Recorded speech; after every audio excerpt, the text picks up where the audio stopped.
now's the time you guys can share on your pages.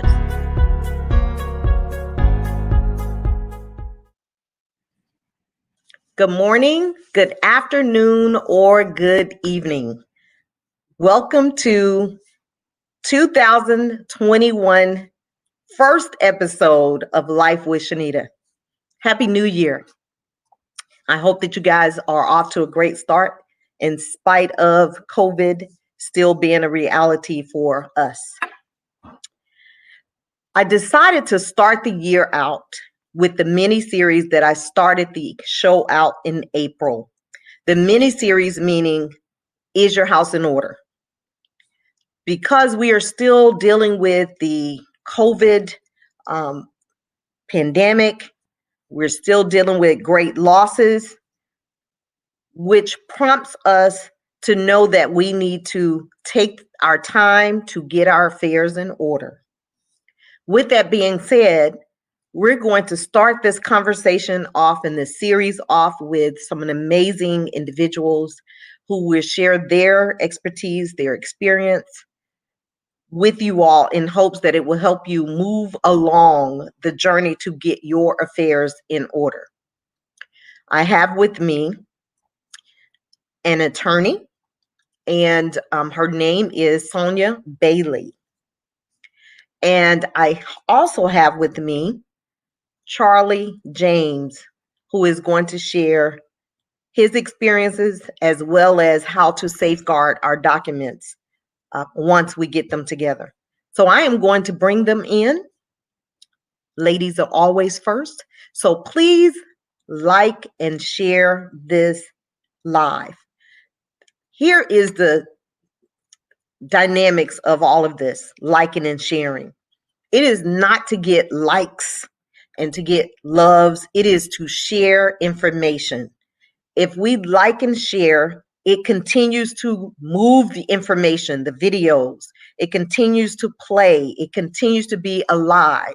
So if we really understand the importance of the discussions and we know that we can share it and someone else can benefit from it, please do that. Please like and share the post, the live, the broadcast. And we thank you in advance for your heart to share to help others. Please join me in welcoming Sonya Bailey, Esquire. Good evening. How are you? Hello. How are you? Wonderful. Thank you so much for being here with us tonight. Thank you for having me. It is a pleasure. Yes, yes. I can't wait until we start this conversation. And so I am going to bring Mr. Charley James in. Good evening, sir. Good evening. How are you doing?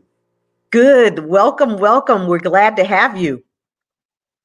Glad to be here and Happy New Year. Yes. Thank you. Thank you. Same to you. So, is your house in order? We're going to keep this conversation going about our legal affairs because I think that kind of sets things up for us to have a easy transition, if I can use that term, when someone either gets sick or they transition. It is a easier way to handle the affairs when they are certainly in order, and we've taken the time to do that. I want to allow you all to introduce yourselves, and we'll start with you, Attorney Bailey. Okay. My name is Sonya Bailey, and I have been practicing law for 26 years in the metro Atlanta area. I am a Grady baby, born and raised in Georgia and educated in Georgia. I graduated from Georgia State College of Law. And I have been in private practice since my graduation. Part of my private practice is dealing with estate planning and making sure your affairs are in order. I have a general practice, though, dealing with a few other things. But when you talked about the importance of getting your life and your affairs in order, I was fortunate enough that my father understood the benefit of this. And we had those tough conversations. He passed in 2019, but before he passed, we sat down and we talked about everything. We talked about where he wanted to be, his funeral to be. We talked about whether he wanted to be buried or cremated. We talked about where his important papers were. Where were they in the house so that when he passed, I wouldn't be searching and trying to find documents. We even talked about what funeral home was going to handle the funeral process because he understood, and I understood being an attorney, but he made it easy to talk to him, and just say, people don't know how to start the conversation.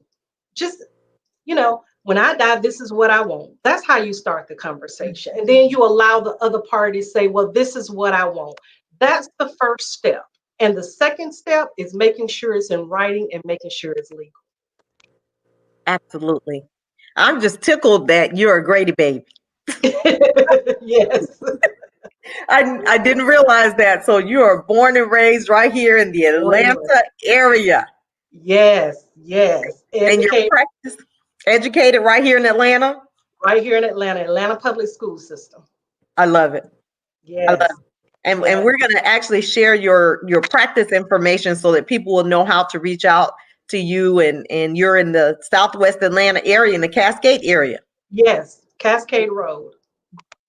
And we're going to make sure that we share that so that they know how to reach you. So thank you for introducing yourself. And now, Charley James, would you introduce yourself?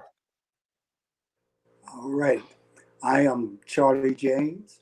I'm a good friend of Shenita's. In fact, when I retired from the military in 1999, Shenita was one of the first persons that I met. And anyone who knows Shenita knows she doesn't have any strangers or meet any strangers. So right off the bat, she started telling me things that I needed to know, which is good because we all should do that when we see people or meet new people to make sure that they feel welcome. So when I met her, she made me feel welcome and we became friends, and we've been friends since 1999. And a little Yes. about me is in 1999, I was just coming to Georgia. I had just retired from the Air Force after 30 years of Oh, being wow. in the military. And I am from Alabama. I was born in Tennessee, and I don't mind saying, yes, I'm old. I am 73 years old. I was born in 1947. So God has been good. I'm still here.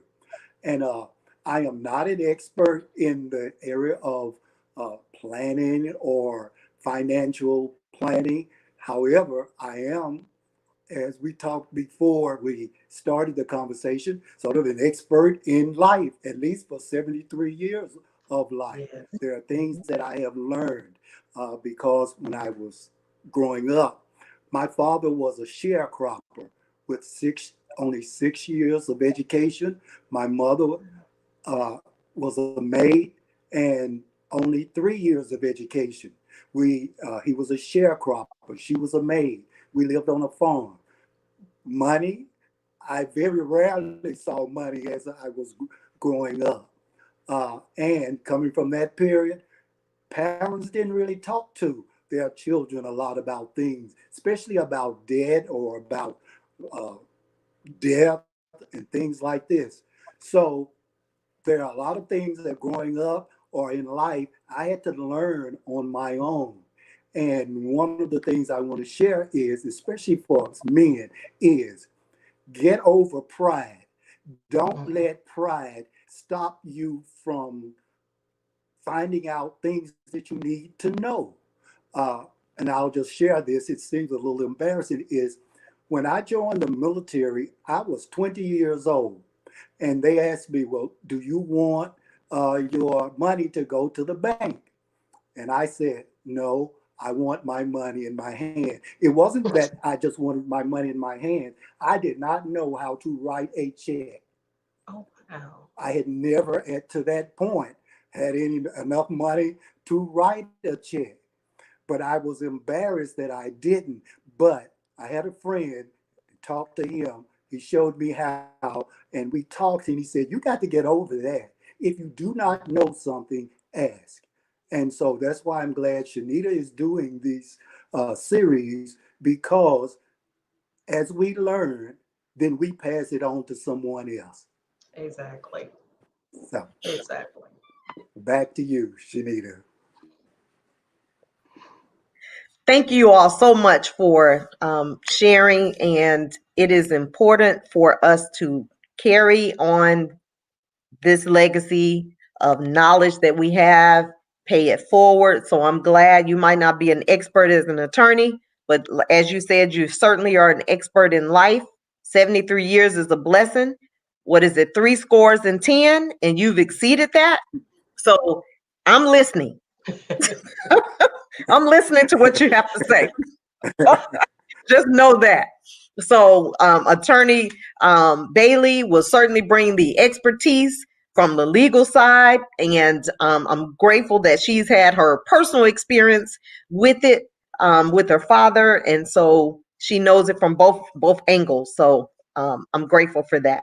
So, let's talk about why should we plan for this transition, Attorney Bailey? Can you start out and share with us why should we plan for transition?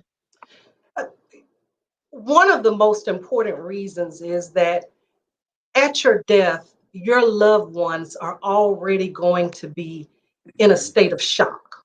They're already going to have a heavy burden on them. Why not ease that burden? There are some things that we can do to make that burden lighter. And since there are some things we can do, why not do them? So that people are not fussing and arguing over what they think you want. Tell them what you want. When I do last wills and testaments for clients, I usually have two meetings. In the first meeting, I sit and talk. I want to know my client. What are your desires? What are your wishes? And when they tell me things, I want to leave this person this, I want to leave that person that. The next thing I advise them to do is have a conversation with those people, especially if those people are your children. Because you would be surprised. Most of my clients come in and say, I don't have anything. I don't have an estate. I have not met one child who did not think their parent had some value. I haven't met one single person who did not have a friend or a family member who felt that person's life had some value and they wanted something. When I first talked to my father about his estate, what I told him was this: I want you to talk to my sisters. I have two sisters. It's three of us, only girls. I said, and I want you to ask them, what do they want? He was so surprised at the things we thought were important. None of us really said, make sure I have the bank account. I wanted a box. All my life, my father had a little box, and he kept things that were important to him in that box. It wasn't the things in the box I wanted. There were old coins, ring, just old things. That wasn't the important. I wanted the box because it symbolized him. He thought I was going to say, over the years, I had bought him a ring that said dad and bought him some jewelry and things. He thought those were the things I wanted. I could care less. I don't want men jewelry. Mm-hmm. It had no significance to me. Right. But that box, and at his death, the first thing I wanted was to go and find that box and said, y'all remember, the box is mine. He said it was mine. And the things that my siblings wanted, Dad was so amazed. And I was telling him the reason why I want you to have these conversations, because if there's a dispute about something, if all three of us wanted that box, he could make the decision right then who gets the box. And when he died, we would not have had to fuss about a box. I've had grown people, when their parents die, argue about a tattered Bible, things of no monetary value. But because it was mamas, because it was sisters, because it was daddy, it's important. So if you have those conversations now, the headache, the disagreements, the anger, all of that can be resolved. The other thing is, I've had to probate estates where grandmama died and no, the water bill's still in grandmama's name and she's been dead 30 years. The house is still in her name and 2 generations have moved in that house. And what people don't realize is when you do have property, real property, your estate is going to have to be probated to change the name on that real property. And if it's not probated in the next generation's bloodline, it's going to have to be probated in at some point. And my grandmother, for instance, had 11 children.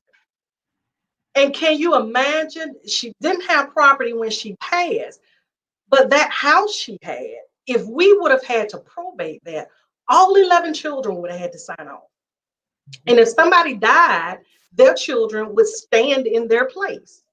So you're talking about I got 35 first cousins on my mom's side alone. That's a lot of people to get some signatures. But if we probate estates, if you have things in place, if you have that last will and testament in place when you pass, how much, and it's not a secret. Don't make it a secret so that people probate you've rewritten your will 5 times and somebody has an old copy. No. Make sure all those copies are destroyed. If you write a new will, the old copy needs to be destroyed. You're the only one that needs to destroy it. You don't need 50 copies of your will, because if you rewrite it, somebody's going to swear that was the last will they ever heard about and try to challenge it. But not only that, with last wills and estates, what about financial power of attorneys for our elderly when they get to the point where they can't take care of things themselves? I saw my father deteriorate. I saw that he couldn't or did not want to argue with the telephone company or credit card company when there was something on his bill. I needed to step in and I needed to make those arguments on his behalf. So I had to have that financial power of attorney. But you have to do it when the person is competent, because when they are not competent, they can't sign a financial power of attorney. Then you're talking about going through probate for guardianship. That's a long, drawn out process when you do a guardianship in probate court. And the probate court keeps their hands in your business. And they want an accounting each year of every nickel that came to that person and how you spent each and every nickel. Not only a last will and testament and power of attorneys, they're medical directives. If you can't make a decision for yourself, who's going to make that decision? My father went through a period where he drove off and got lost. It took me 6 hours. We think he was diabetic and we think his diabetes was out of control. And I had to drive, my sister and I drove 6 hours to get him in another state. Second time he drove off. He didn't drive as far, but he ended up in a hospital. The first thing that hospital told me when I went to get him was, Miss Bailey, do you have a medical directive? Let us put it on file. If your father winds up here again, we'll know how to contact you. And we'll know who to contact. And so those things are important, that even at my age, I'm 52, I have a medical directive because I don't know what tomorrow holds. And I'm a single woman. So if something happens to me, I need to let everybody know who's going to make those decisions on my behalf. And I need them to know that now as opposed to later. And I'm not going to take up all the conversation though. No, but I appreciate that, because everything you said is just on point. And, especially when we think of our elderly parents. Yes. We had to do that with my father after my mom passed, and he, was diagnosed with Alzheimer's, and my brother had to come and handle affairs. And before my brother could get there, he was at the bank a couple of times making large withdrawals. And fortunately, we had a friend at the bank who called and said, hey, this is the second time your dad has been here with this lady.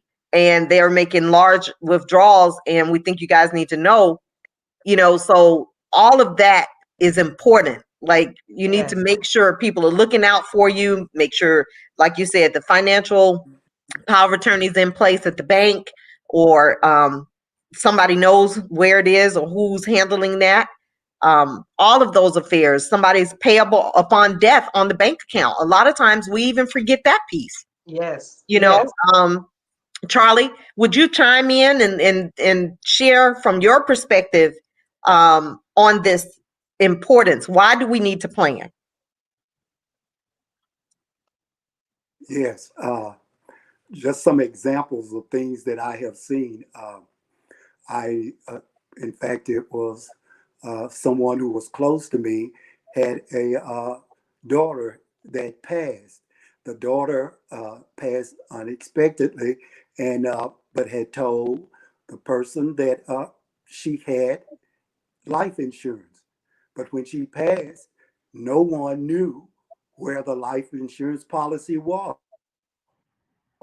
So they searched and searched and ended up, they never found it. So they were never sure whether there was an insurance Mm. policy or not. And so that's one of the things that you were saying is to talk to people, talk to the people in your family. And especially on one of the other shows I was on with you, Shenita, mentioned is that if you have grown single children, Mhm. and they work, ask them if they have insurance. Ask Yes. them where the Yes. policy is or whatever. And another thing is, I was a member of a somewhat small church in Alabama. And you, well, probably not be surprised. I was going to say you'll be surprised at the number of people who were not just members of the church who would come when a family member or somebody would die and want the church to pay for the burial expenses for the person. Uh, Mhm. and the church can sometimes help, but we shouldn't be dependent on someone else out of the family or church to pay for a person's burial. And so, what you're saying is, and we've been saying is, we need to start talking to each other, to share with each other what is going on in our families. Where are the documents? And later on, I think, Shanita, you're going to have me to go through some of the things that I have done in fact, so that if something happens to me, anyone will know where my documents and things are. But we getting back to what I had said earlier about pride, and you also have people who, oh no, I don't want to talk about death. I don't want to talk about that. But if you die, someone is going to have to talk about those things. So we Hello. should want to talk to our loved ones ahead of time so that they're already grieving and Exactly. in a state of shock sometime. And Yes. then at that time, that's when they have to go and look through papers trying to find what's going on. And that should be the time where they should just be able to grieve in somewhat peace. Absolutely. And I really liked what Attorney Bailey said earlier about we shouldn't have secrets. Exactly. And so why have a secret when it can help your family members when needed? And so that's why this is so important. And that's why God said, I need you to share your testimony. And as you all know, my husband died suddenly from a heart attack 5 years ago, and we did not have all of our affairs in order. And one of the things that I am determined to do is to be obedient and to share my story in hopes that it will help motivate others to take the time to handle their affairs as it relates to the legal part. And you were talking about probate. When Winston passed away, he had a house in Riverdale, but we lived in my house in Jonesboro. But my name wasn't on that home. And so, in order for me to handle any affairs with that home, I had to go to probate court and pay money that I really didn't have to, get an authorization to handle that business. I did not realize until I went through that process, when he died on July 19th, I'm sorry, July 21st, it died with him. Mhm. And so it meant I would have had to go back to probate again to pay more money, when we could have handled all of those things on the front end by taking our time, going to see an attorney. Or we were military, so we could have went to Warner Robins, as I did later on, and handle it from that perspective versus, not handling it and having to go through probate and paying unnecessary dollars. So we want to make sure people understand that it is important to have the conversation, not just for elderly people. If you have a breath in your body and you are a working being, you have a bank account.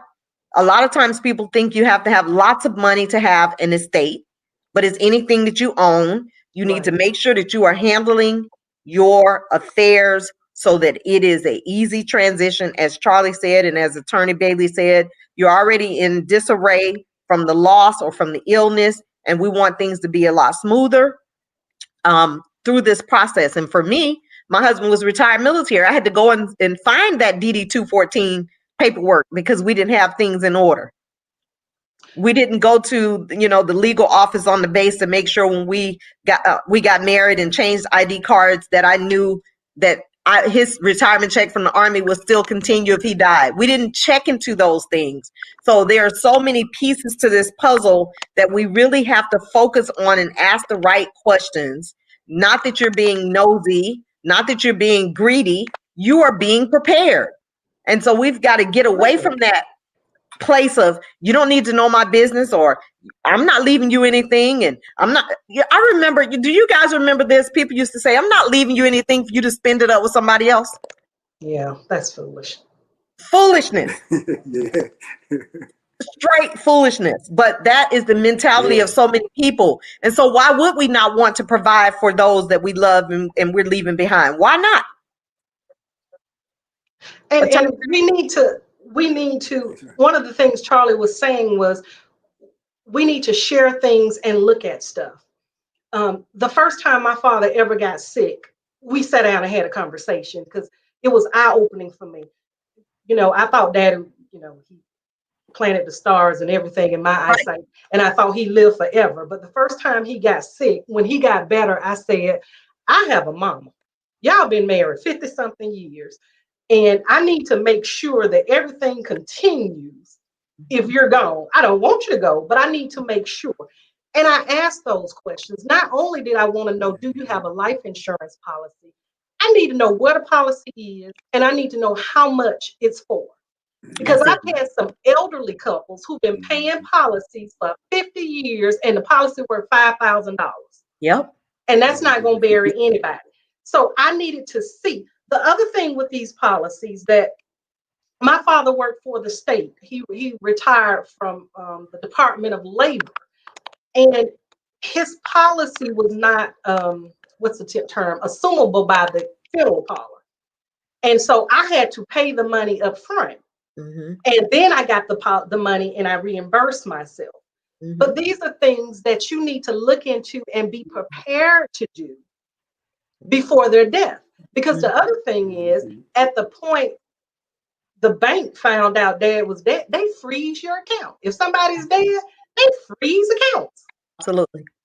And Absolutely. so you need to be prepared for those extra expenses that might come up.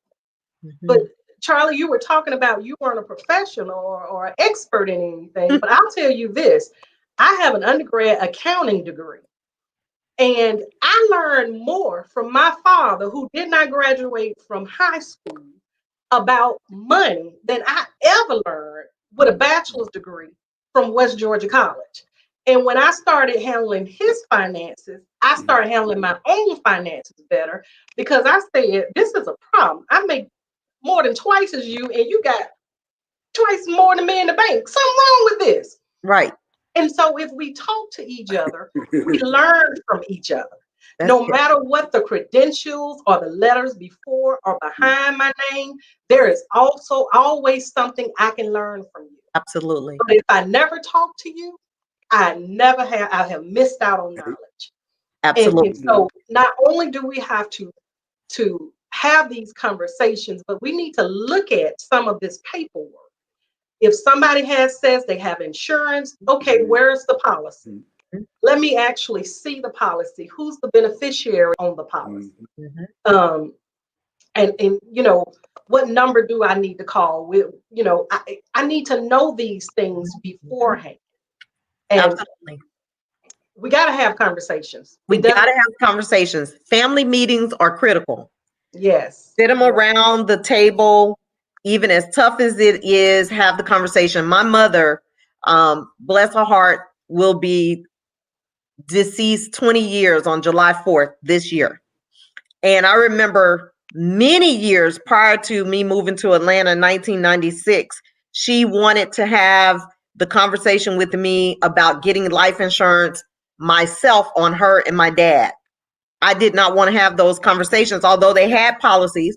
But she was wise then in the 90s to say, I think you guys should get a policy on me and your dad. We have one, but I think you should. That's a way to create generational wealth. Well, in my mind, I didn't want to think about them dying. So mute. I did not want to talk about it, and I didn't. So that was a foolish mistake. That was not wise. That was not using wisdom when they come to you with a situation such as that or a conversation such as that. That was just not a wise move that I made, and so I have to live with that decision for the rest of my life. But it definitely was a lesson learned. And I think that we should not be afraid, as Charlie said, I think, or maybe it was you, Attorney Bailey, about keeping secrets. Stop keeping secrets. And your dad retired from the Department of Labor, which is where my husband retired. And we need to know what, like you say, very detailed information about these policies. What is the value if you die from an accident? What is the value if you die from natural causes? Because they could differ. Exactly. And if you don't know all the details, you're still out there, left Exactly. out there, and could be surprised. And so I just want to make sure that we emphasize to this audience this day, January the 7th, 2021, the importance of getting your affairs in order. Charlie is going to share with us how to store them once we do. But I want to continue with another question. What is the percentage, Attorney Bailey, of people who die without a plan? Do you happen to know what that looks like? What is that number? I looked it up earlier today, and one study found that 78% of people die without a will. And the number one reason is I just haven't gotten around to it. This pandemic has been awful, but it has also opened our eyes to a whole lot of things. And I have had so many people during this pandemic to suddenly say, I mean, people I grew up with that know me for years, they knew I practiced law, and all of a sudden, I'm going to their mother's house, I'm going to their father's house with a mask on and gloves, and we're getting wills signed and we're getting medical directives signed of that I talked about 10 years ago, saying, y'all need to get these things in Yep. order. But this pandemic made a lot of people stop and reflect and say that life is not promised. And I think one of the things is I don't know about you all, but I've had so many family members to pass, even if it wasn't from COVID. It just seems like, I don't know if I'm just more aware of it since dad died or what's going on, but I do know that I have 7 probate matters in the last year, and 6 of them have been family members. Oh, wow. So, I think that people are taking more notice when people die, because in the past we've been so busy. We run to the funeral, run back, go to the repast, run back home, and life starts over. But now we're stuck inside. We can't do all the running that we once did. So we have to stop now when somebody died and actually think the impact they had on our life. What is going to happen to me? like I said, I'm single. I've never been married. So I was having this conversation with my nephew, and I was telling him, I'm going to put you on my beneficiary on my life insurance, even to the point I want to open up an account with you. So if something happens to you, you'll have access to some money to do things. And he kept looking at me and saying, are you sick? Is something going to happen to you? I said, I'm not sick, but I need you to be prepared. And I don't need to put the rest of the family in a bind, even if it's just a bind for a week. I don't want to do that to family. I don't want a GoFundMe page. It's okay. I'm not criticizing GoFundMe page, but that's not your desire. Exactly. And so I want to do this thing right and put some things in place, because we never know. Tomorrow is just not promised. The next moment is not promised. Exactly. And you guys know the night that my husband had his heart attack, he was literally up working on an invoice and laid down next to me to say, I love you and good night, and collapsed. So the opportunity for us to get things in order as a couple was over. And as you said, the statistic says the number one reason we don't get our affairs in order is because we didn't have time, or we didn't make time. That was our story. We knew what to do, but we did not make it a priority. And so I'm hoping that people will make things a priority, because it will be chaos. Yes. If it's not in order. Yes. We know that. So I just want to make sure that we understand there's a huge percentage of people who die without a plan, and we need to make sure we're not a part of that percentage. When I first moved out, my father called me and he asked me, like you were saying, Charlie, he asked me, do you have life insurance? And I told him yes. And I had bought, I admit to you all, it was a $5,000 policy. My father said, you need to make somebody happy when you die. Go back and increase that policy and do something. I said, okay, I understand. But we got to have those conversations. That's it. It has to be done. Yes. Because at some point, it is like you were saying, Sister Shenita, at some point, it's going to be too late. Right. Absolutely. We'll just have the regrets. Yes. Charlie, you were going to add to that? And a lot of the time, yes, I was going to say a lot of the time, as we said, the conversations may be, we know that there might be a little uncomfortable, but you have to have them anyway. And as far as planning, is to think about the questions and things that you need to ask, whatever, because sometimes there are questions that just might seem like they're out of left field. But let's say you have a son or a daughter and they are living with someone and they did a life insurance policy and they put that person as a beneficiary, but they break up and then go on to someone else, or maybe even get married or whatever, and then they pass. Is that now here's someone who they are not with, but that person is the beneficiary. And so it's all kinds of little things that when you are planning, and if you're really talking about it, and like one thing that Doris and I do, and in fact it's January now, is every year, every January, with our important papers or whatever, we go through our bills, wills, everything. We sit down and go through. That gives us a chance to ask each other questions about what's going on. And then we also think about, well, what would happen if both of us pass at the same time? We have an executor of our will and our belongings. He knows where all our paperwork is stored. In fact, we've showed him all of the paperwork. We've had discussions with him as to what we want and what we try to put everything down, but things that may not exactly be in the will, our paperwork, he knows about those things. So we've talked about, and what all three of us are saying is communicate, talk, get past this. And in fact, one of the things that we could have used with COVID is being isolated. this has been almost a perfect time to Mhm. sit down Perfect time. with the family, Right. Mhm. your immediate family, and just discuss what's going on. Absolutely. And I know, we're going to get back to you and you're going to share with us about storing, but I wanted to ask Attorney Bailey before we move to that really quick. Share with us, quickly, what does an estate plan include? Is it what components? What should be thinking about? The most important is that last will and testament. That's the most important. I also include in mine is my medical Mhm. directive. Used to be what we called in Georgia, used to be a living will. You don't call it the living will anymore, but it has the same thing in it. And I used to tell people your last will and testament take care of you after you're dead, and your living will take care of you while you're living. But the Mhm. medical directive even does even more.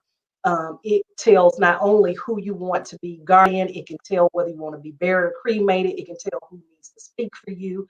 If you cannot speak for yourself, um, we can even put a part in there who you want to be guardian of your children. Also included with mine is a power of attorney, whether what Mhm. if it's needed. I, I'm not one of those attorneys that like everybody to have a power of attorney because I've seen them abused so many times. And Mm. when I do have people coming in for a power of attorney, especially my elderly people, you have to be careful dealing with people. And for my elderly people, when they come in, I oftentimes, well, all the time, I need to talk to them by themselves because I need to make sure nobody's influencing their decisions. So even if they come in with a younger person, a child, a daughter, a son, an adult daughter, a son, I still have to talk to that elderly person by themselves. And if we're doing a power of attorney, I need specifically what are you doing the power of attorney to? Because that power of attorney, especially if it's a durable power of attorney, because if it's durable, it lasts even if you're incapacitated. If it's not a durable power of attorney, it stops if you're incapacitated. But it allows somebody to really act like you. And so I need, especially with my elderly people, I need them to understand that you signing this document if we put too much in it, and I don't put too much in mine, but if we put too much in it and make it so broad, they can sell your house if they want to. Mhm. And I ask them, is that really the power you're trying to give someone? Um, if you're just talking about handling some of your finances because you need somebody to talk to the cable man or anything like that, okay. But if you're talking about a real broad power of attorney, let's have a conversation and let's make sure that you understand this person can do whatever Mhm. you would be able to do. And Mhm. that's a whole lot of power to give someone. And Charlie, you were talking about reviewing it. It is so important to review those documents. And it's a good procedure that you have doing it every year because as we age and life changes, sometimes we forget about the will. And there are certain things, it used to be out and out invalidated a will. And now the law has changed just a little bit. It can invalidate a will, the birth of a child, a marriage, a divorce. Because the thought pattern is that if these life-changing events had you been thinking, you would have changed your will. The other Mhm. thing people need to realize that a last will and testament and your insurance are two separate legal instruments. And the Supreme Court of Georgia have said that the um, the insurance policy will not override the will. So, when I first started practicing 25 years ago, we would have people say in their last will and testament that they leave in the insurance policy to X, and then on the actual insurance policy, they leave it to Y. Well, that became a conflict. So the Mhm. court said those are two legal documents. If somebody is named in the insurance policy, that's who get it. And so, Charlie, your example was excellent because if somebody gets an insurance policy, leave it to someone, then they break up, and a divorce don't dissolve that. Mhm. Um, I've had a couple where they got divorced and nobody changed the insurance policy, and ex-wife kept the money and wouldn't bury him. So we Right. have to careful and make sure we review those. And also, getting back to the question you asked, we do the power of attorney if necessary and to the extent necessary.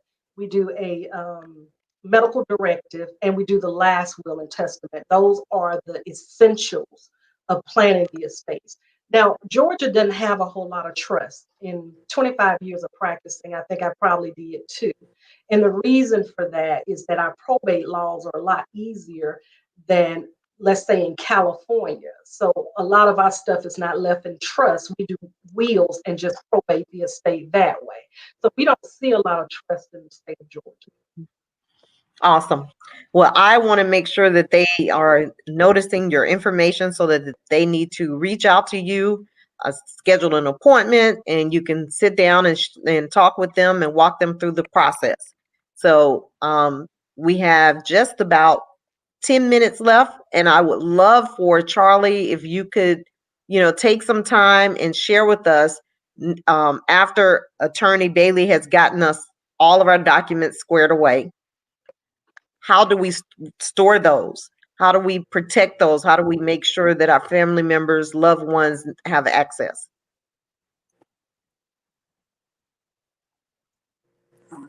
There is no right or wrong way to protect your valuable documents, whatever.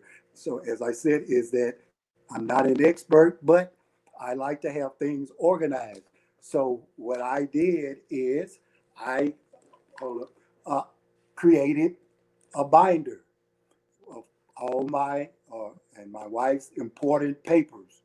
We have everything that think that we need in this binder, and we bought us a safe from Sam's, and we keep this all of our documents together in that safe. Is it And fireproof? also, I mentioned earlier about our executor. He has a key to the safe, and he has gone through, and we have shown him these documents. Now, I'll just go through some of the things that's here. And as Sonya just said, is right on top, diaries, will, living will, advanced medical directive, right here all together. Next page is my will, advanced medical directive, and my living will. Our birth certificates there, our marriage certificate, and earlier, uh, Shenita mentioned something about a DD Form 214. This is a very important document for a military retiree. But, and I mentioned this once before, I would dare say that many military spouses do not know anything about a DD Form 214. And there are things that, if you want associated with the military for veterans, benefits that you can receive, but you must have the DD Form 214. And what happens a lot of time is because the spouse does not know what it is or where it is, then they have to go and apply and try to find out where that document is. So if you are a military spouse or you are ex-military person, please share information with your spouse concerning the DD Form 214. Then some of the other things that we have in here is our life insurance policies, uh, my daughter's life insurance policy, uh, our rental, homeowners, all of this is here. Bills, the bills that we pay and how we pay them, where the now people pay their bills through on the internet. Okay, what are the passwords? Where are they located? How you know? Those things are here. And those are some of the important things that we have here in our documentation, but also uh, have another, which is somewhat personal. It has to do with our burial. Since I am a military person, I can be buried in a national cemetery. I've already been pre-approved by that. And if you are a veteran, you can go ahead and pre-approve yours, get that done. Mhm.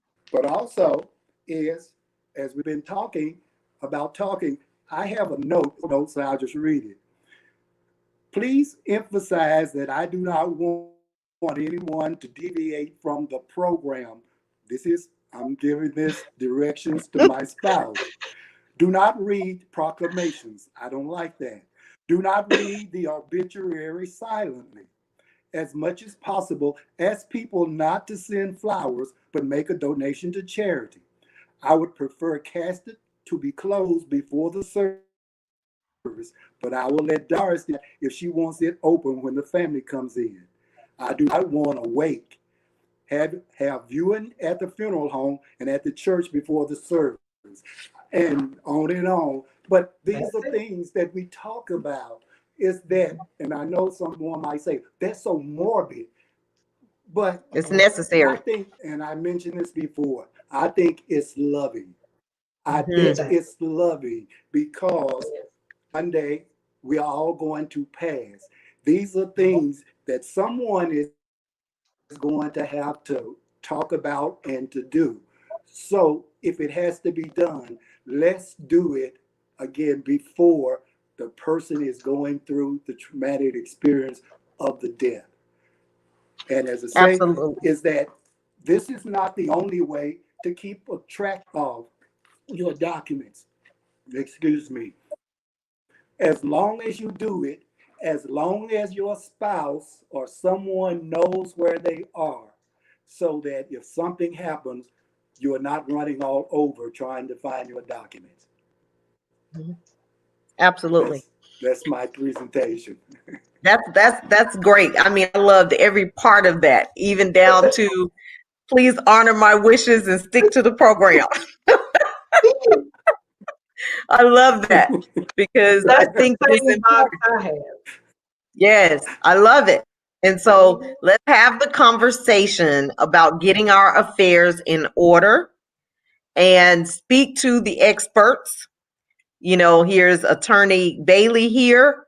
Her information is scrolling at the bottom of the page. If you're military, there are military installations where you can go and have those things done complimentary. But just get it done. Don't wait until something happens before you get it done. The Bible Yeah. speaks about, the importance of getting your affairs in order in so many scriptures. And I wanted to share one of them really quick that kind of stands out all the time for me. And it's the one where Hezekiah, and I'm going to share that. And it's 2 Kings 20, 1 and 2. And he said, in those days, Hezekiah became ill and was near death. The prophet Isaiah's son, Amos, came to him and said to him, thus says the Lord, set your house in order, for you shall die and not live. Now, we know that that is going to happen for all of us, but listen at what verse 2 said. Then he turned his face towards the wall and prayed to the Lord, saying, please, O Lord, remember how I have walked before you faithfully and with an undivided heart. Meant he was truly for God and have done what's good in your sight. And Hezekiah wept bitterly. It doesn't matter. He still instructs us to get our house in order. We don't know the day nor the time.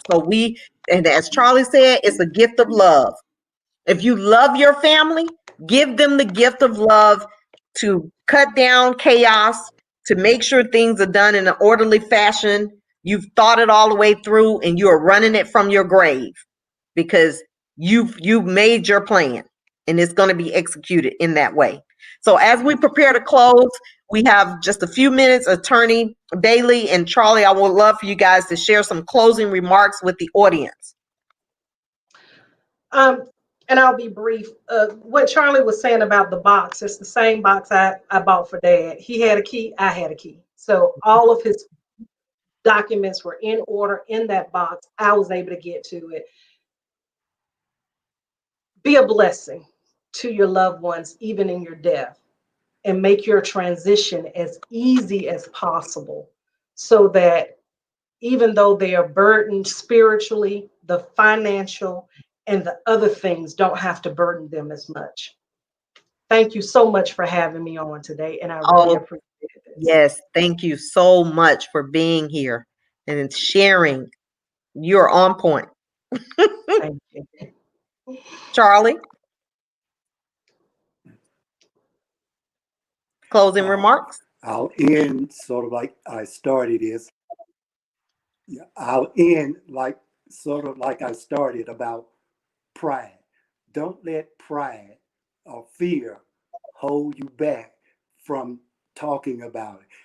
Yes, it may be uncomfortable, but do it anyway. Uh, Mhm. you might make some mistakes or whatever, or say something the wrong way. Doesn't matter. Just work through it. The key thing, as we've said all evening, is to talk and to communicate, to share with each other what's going on and what's important. What are our wishes? What do we need to do? And that if we do that and open up, and even if we don't know something, to make sure that we ask people who do know. And those of us who, what little we may know or whatever, share it with someone else. Pass it on. Abs- Maybe they can Absolutely. use it or not, but you'll never know if you don't share. Absolutely. Pay it forward. So again, I want to say thank you to both of you Yes. all for sharing this important conversation that's necessary for all of us. Yes. And on this, the first show of the new year with me. So thank you so much, and God bless you all in your endeavors as you continue navigating through this year of 2021. Yes. Thank you both. Thank you. You're welcome. Have a Yes. good night. And You too. and thank you. Good night. Good Good night. night. You're welcome. So that was a great conversation, and I am hoping that it really resonates with someone enough that they will make a phone call tomorrow or schedule an appointment, whatever's necessary for you to get your affairs in order. I am not one to really push my book, but if you have people who have a hard time having this conversation, I am going to say that this may be a great way to ease into that conversation with them. My book, Is Your House in Order, can be purchased on Amazon, or you can contact me and I can get a copy to you personally. But we have to get away from being shy about this topic, this conversation, because we are all going to exit left or right at some point from this journey called life. So, in the meantime, while we're here, let us love on our family members. Let us prepare for that time, whether we're sick or we're preparing to transition from this earth, that we give our family members a gift of love without the stress. As attorney Bailey said, we're already going to be challenged with the spiritual part or the emotional part of losing a loved one. We don't need the added parts of not having our finances in order, not knowing where documents are, not knowing what to do, what you desire. We're fussing with family members, all kinds of things that can cause so much heartache more than the loss. And so I just hope that these conversations in this mini series will prompt us to do what's necessary for ourselves and our family members. And as always, I thank you for joining us. Next week, we will have a wholesome conversation with a couple who are both life insurance agents, and we will talk to them about life insurance. what is enough life insurance? Because that's another conversation that has to be had. We're sometimes not even sure how much should we have when we leave? What's adequate? What's enough? So I just want to say thank you all for your support from last year, April 16th, up until this date right here, January 7th, 2021. I am so grateful for each and every one of you guys. And my goal is to help others enjoy life in a vibrant way, because we're all going to deal with challenges. We're all going to deal with things that are not a part of our desires. So I just want you to remember that I love you, but God loves you most, and He loves you best. And please like and share this live so that it can bless someone else. It's called paying it forward. You've heard the information. Now you're sharing it with someone else that can be a blessing to them and their family members. So thank you all again for joining us, and we'll see you next Thursday at 7 p.m. Eastern Standard Time. And the conversation is going to be about life insurance. Have a good night. Thank you.